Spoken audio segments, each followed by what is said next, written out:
Welcome back to the latest edition of Fantasy Facts Machine with your boy Kev and your boy George Fuchs. We call him the Tooth Factory for a reason. Today we are going to be talking about the top rookies that will make an impact on your fantasy team, hopefully this year, hopefully at the beginning. Some will, some might take a little longer to develop, but overall, some of these guys are definitely going to be making an impact this season. So let's jump right into it. George, let's start with the guy who's been grabbing headlines in the preseason, George Pickens. You got to love a guy who's got Steelers, by the way. Yep. So Pickens is going into the year as a starting wide receiver for them. They're going to put Chase Claypool in the slot, and then you're going to have Deontay Johnson and Pickens on the outside. He's a big physical guy. He had some issues off the field with Georgia, but whenever he was on, he was pretty damn productive. Steelers drafted him to get him on the field right away. Whether it's Mitchell Trubisky or more likely at some point Kenny Pickett, I think Pickens plays a big role this year. Yeah, and he's got the chance to develop some chemistry right away with a quarterback who needs to get going. Exactly. No matter who the quarterback is, the quarterback needs to start proving that he can air it out a little bit. Next, Dameon Pierce. So this guy is just flying up charts right now. I mean, nobody heard of him. Well, maybe that's a bit of a stretch, but nobody was expecting him to play much. But then you look at the Texans' backfield. Yeah. And I mean, Marlon Mack is there. Rex. I want to say Rex is still there. Yeah, we think. So yeah, Pierce is easily the most explosive guy in there. That's a developing team.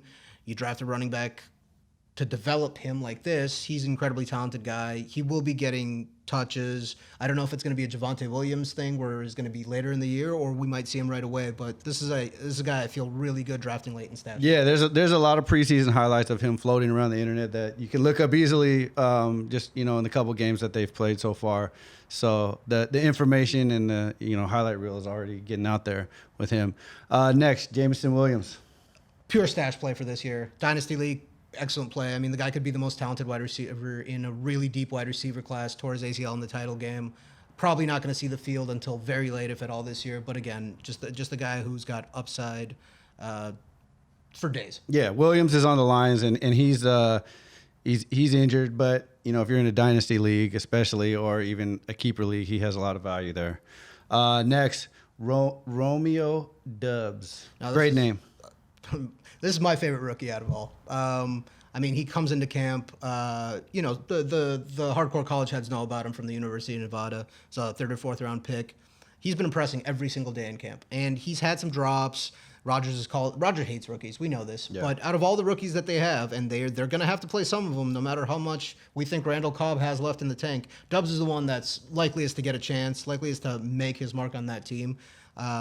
He's been doing good things. He's gonna play sooner than later, and I love him as a late round pick.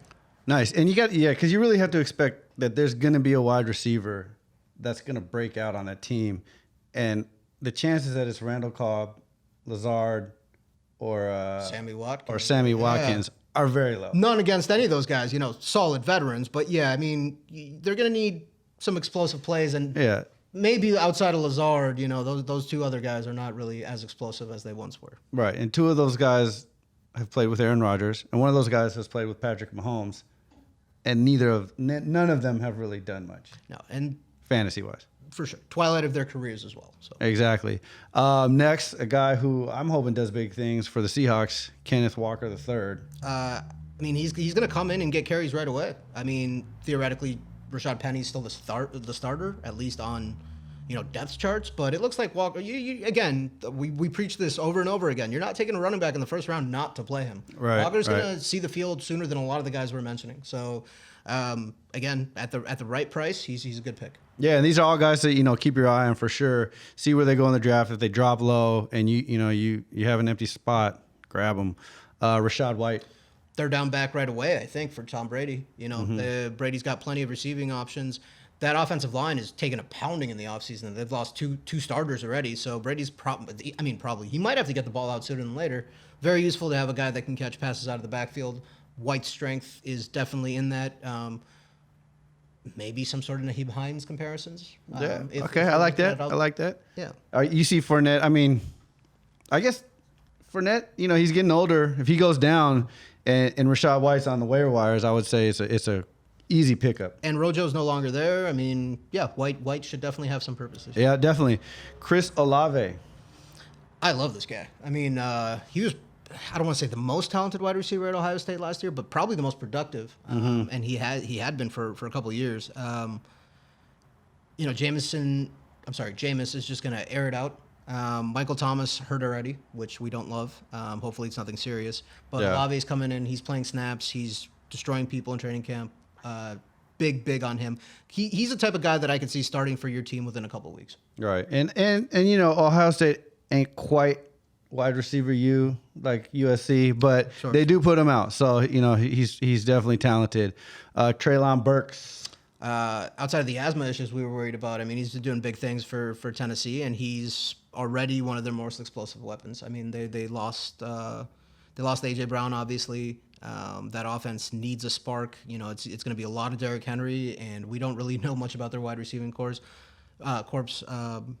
Burks has a chance to contribute right away. Yeah, and he does have a good counterpart to learn from in Robert Woods, right? Bobby Trees.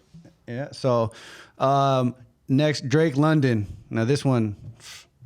Speaking of wide receiver, speaking of wide receiver, yeah, I mean that pairing going forward with London and Pitts is going to be something scary. This year, we'll see. I mean, how much do you trust Mariota? What is that offense trying to do? We still like what they've done. Like Arthur Smith, it's the second year there. We talked a lot about him last year, about bringing a lot of the play action stuff to the offense. Unfortunately, that offense still needs a lot of pieces. So London steps in and is more or less the number one wide receiver right away. Yeah. Having Pitts there will take some of that coverage away, but it's still a lot of work. I think he's going to be very, very good down the line, but I would probably take a few of the guys we mentioned over him. Yeah, but I mean, there is something to be said that he's the number one receiver right away. Yes. It also hurts that he may get double coverage right away if he shows something in his first couple Theoretically, games. Sure. Yeah, and then the next guy who's high on everybody's list except for my buddy Steve's draft, which apparently no one drafted him, is Breece Hall, running back on the Jets. Does that league have any spots left? That's what I asked, but apparently not. Man, they did a live draft, and he showed me the chart, sure. and I was looking at it, and his running backs were terrible, and I was like, is Breece Hall still there? Because you might want to grab him. Listening to this, there's still value in fantasy football. Yeah. Breece Hall is. I mean, not everybody watches Fantasy Facts Machine, or else That's what I'm saying. Breece Hall is gonna be the starter for the Jets. I mean, it's an offense that whether it's Flacco, whether it's Wilson. Somebody's got to run the ball, and it's going to be Breece Hall. He really worked on his pass catching last year at I want to say Iowa State. He's a second round pick. He's coming in there with very little competition. I mean, Michael Carter was getting some touches last year, but outside of that, I think it's Hall's job to lose, and that's a pretty big thing. Yeah, and I think something is the Jets are in a position where they have to win some games for their fans. I mean, and for their coach. So if a guy comes in and has a lot of success, I could see them giving him a huge majority of the carries, even though they have another guy that they still need to develop. Wouldn't surprise me at all. At some point or another, you just have to show your fans that you care about winning games, and the Jets haven't done that in a long time. Mm-hmm. Hopefully, Hall is a piece to help them win some of those games. Yeah, and we do have one. So that wraps up our guys that we would definitely take a hard look at drafting. Some. I mean, Breece Hall, where what's the highest you would draft him? I mean, in dynasty leagues, he's going first overall. In standard leagues, it's very different, obviously. But he's a guy that, the late middle rounds, the 8, 9, 10 rounds, probably somewhere starting around there. Okay. But again, because I looked at an ESPN expert draft, and he went in the middle of the third round. Yeah, that seems like a bit of a stretch, but there's, they get paid for that analysis. Yeah, but that's why shows like this are needed because, we bring the truth to the people. Yeah. So there is one buyer beware guy after that we want to mention. He's on the Packers. He's a wide receiver. Christian Watson was coming out hot, right? He was everybody's sleeper rookie of the year. Got injured. Yeah. Still can't really run routes. Don't be surprised to see very little from him. And also just take Doubs over him. That's essentially what we're trying to tell you. Yeah, so you heard that here. Doubs over Watson on the Packers. For sure. And the thing is, And if you reach for Breece Hall, I mean, make it in the 6th round, maybe the 7th. If you're taking him in the 3rd, I'm a little worried about the rest of your team. Yeah. So that wraps it up for us. That was, this is by far our most anticipated episode before every season. And, we had to deliver it. There it is, the top 10. You're welcome in advance. This is George Fuchs. I'm Kev Lou. This is Fantasy Facts Machine. Don't forget to subscribe, like, spread the news. Don't forget to pay your fees before the season starts so you don't get locked out of your draft. Sure. And we'll see you soon. Peace. Set up my squad, wake up and pray. Turn on the tube, don't believe what they say. Get out my way, I got sleepers to play. Shooting my shot and I seen who you waved. You waving the flag, I'm just chasing the bag. How much he's special, we taking it back. Doing our dance while you blaming the draft. I'm a machine, just stating the facts. I'm a machine, just stating the facts. I'm a machine, just stating the facts. I'm a machine, just stating the facts.